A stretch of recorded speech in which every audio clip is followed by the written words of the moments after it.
Halo, assalamualaikum warahmatullahi wabarakatuh. Selamat datang kembali di channelnya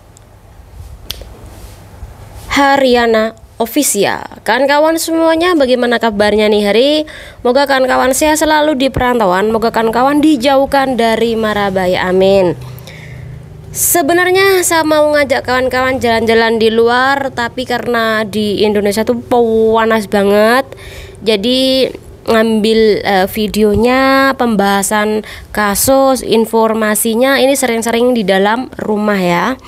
Tapi semoga dengan di rumah saja ini tidak membuat kawan-kawan bosen terhadap berita yang saya bacakan atau informasi yang saya berikan. Dan kali ini kita bakal membahas masalah IPMI reader. Dan kemudian ada sedikit informasi yang mungkin bisa kawan-kawan dijadikan bekal. Informasi ini adalah mengenai pengecekan barang Anda apakah sudah masuk di dalam barang pengecekan yang dilakukan oleh Bea Cukai, dan bagaimana sih cara mengetahui, dan bagaimana sih permasalahan saat ini yang mungkin kawan-kawan masih bingung, penasaran tentang barang-barang Anda.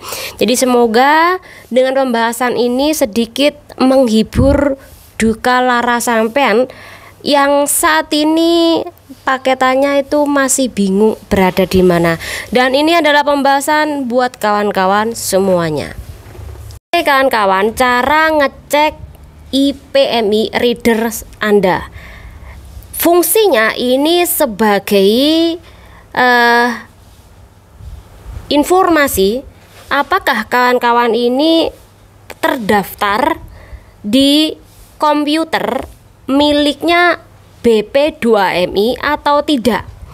Mungkin banyak kawan-kawan ini juga ngerasa bingung, tapi ada yang sudah bisa ngecek ya, karena dari dulu pas adanya masalah IPMI, masalah IKTKLN, channel ini sudah memberitahu bagaimana cara memeriksa tentang identitas Anda ini apakah sudah terdaftar apa belum.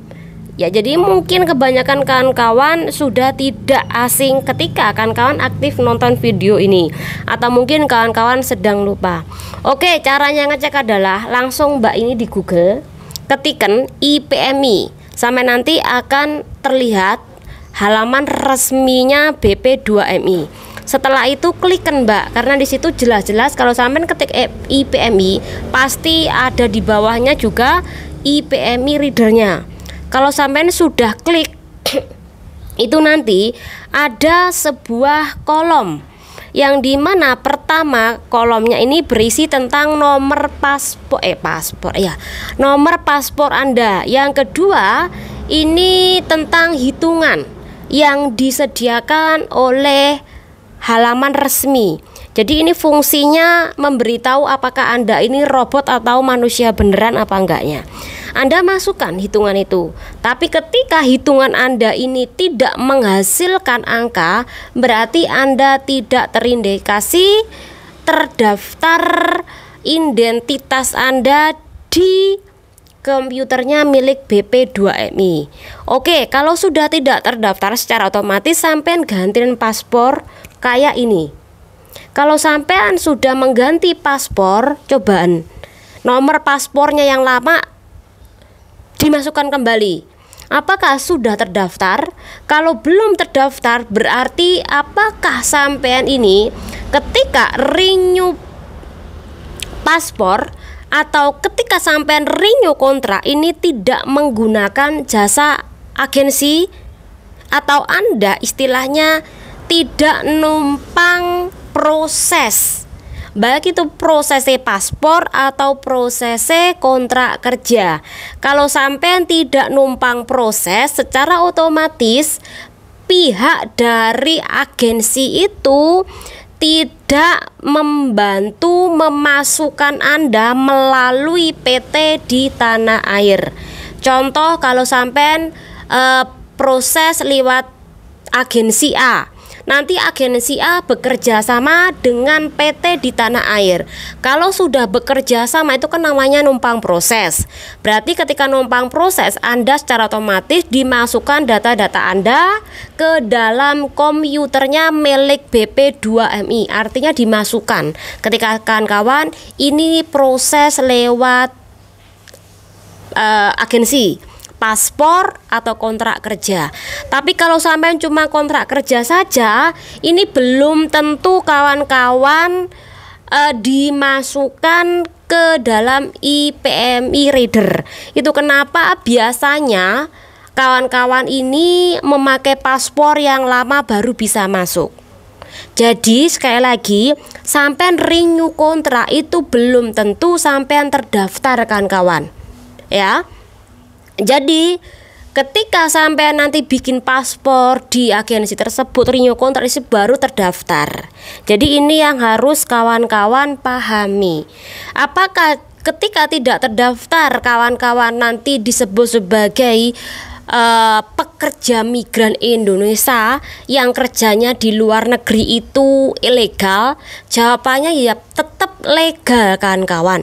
Cuman dari pihak perwakilan agensi tidak memasukkan data Anda. Nah, ini sedikit saja mengenai cara ngecek. Semoga bermanfaat nggih. Ini yang harus kawan-kawan ingat. Ketika sampean tidak terdaftar, secara otomatis ada beberapa hal, termasuk sampean disuruh mendaftarkan diri Anda sendiri. Tapi kalau sampean males, ya nggak usah daftar. Karena apa kan kawan? Tidak semua pihak dari PJT atau agensi jasa pengiriman barang Anda ini mewajibkan Anda untuk memiliki IPMI Reader atau Anda terdaftar di IPMI kan kawan. Jadi ada beberapa agensi dari pengiriman barang itu tidak membutuhkan itu semuanya, persyaratan itu semuanya. Atau mungkin mereka masih belum menyuruh Anda untuk mengirimkan data Anda, apakah Anda terdaftar apa enggaknya.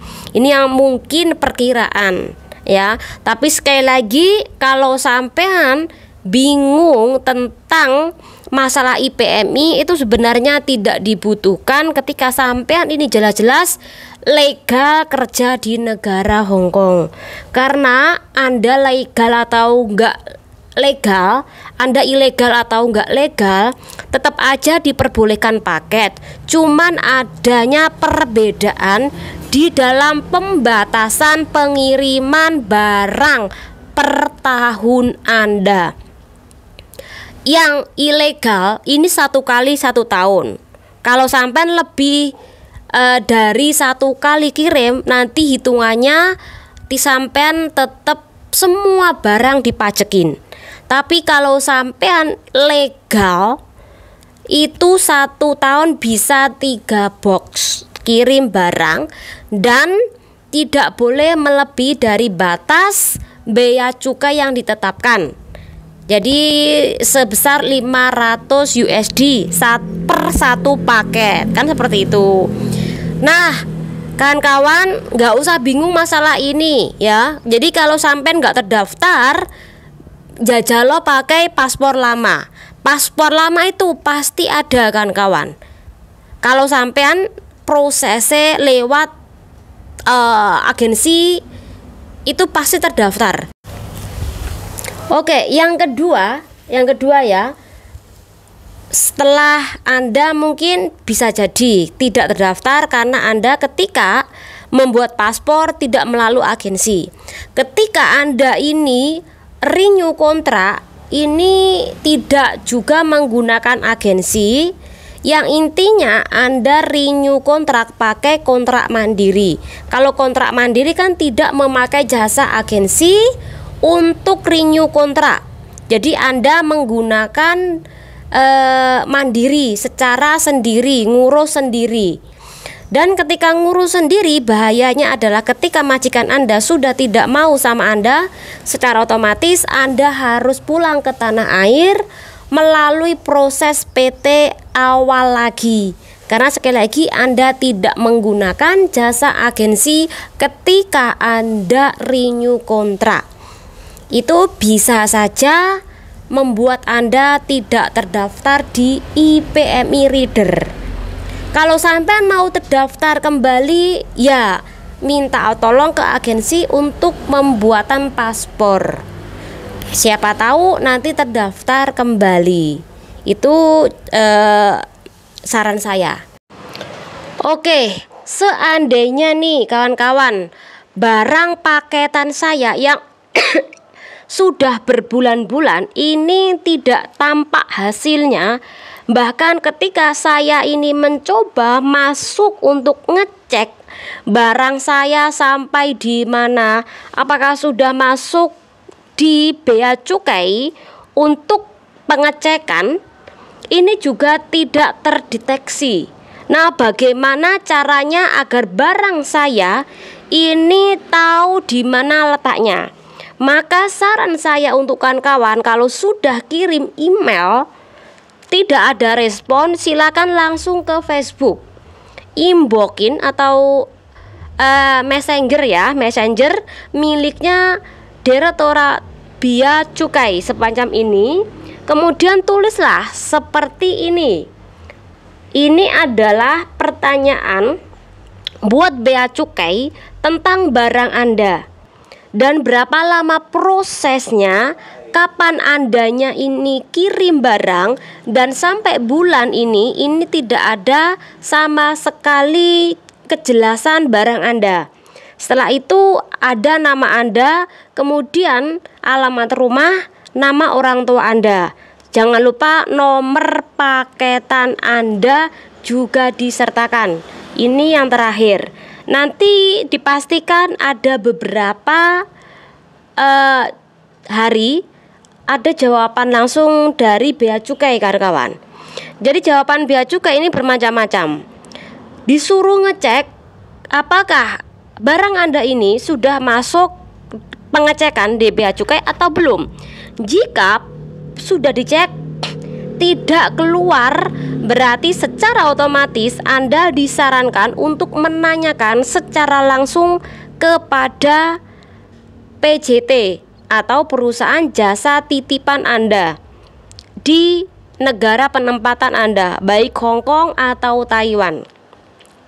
Nah, biasanya PJT itu akan bilang bahwa barang Anda ini belum masuk di antrian dan masih menunggu data-datanya dilengkapin, dan nanti bakal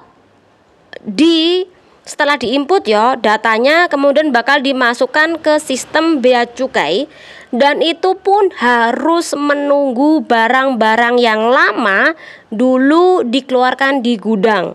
Jadi itu kenapa saya bilang ke kawan berkali-kali, biarkan aman dulu situasi ini, jelas dulu aturannya, baru kawan-kawan kirim. Karena kalau barangnya numpuk, barang yang lama ini data-datanya masih diinput, kemudian nanti dimasukkan ke sistem Bea Cukai, ini juga membutuhkan waktu yang lama.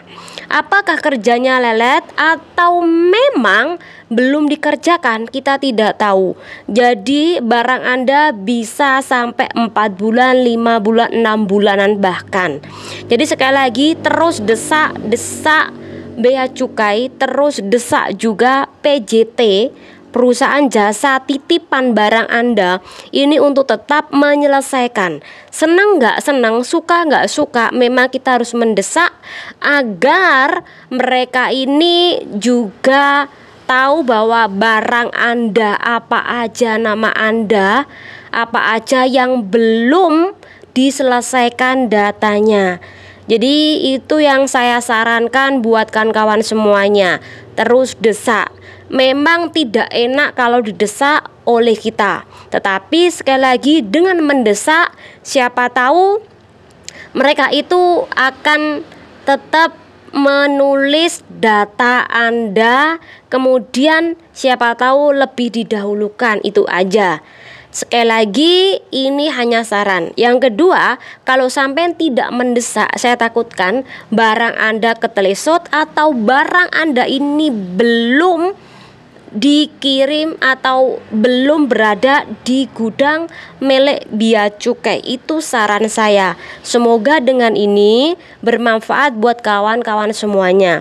Kita bakal membahasnya lain kali jika ada informasi. Semoga bermanfaat buat kawan-kawan semuanya. Channel diri. Wassalamualaikum warahmatullahi wabarakatuh. Bye bye.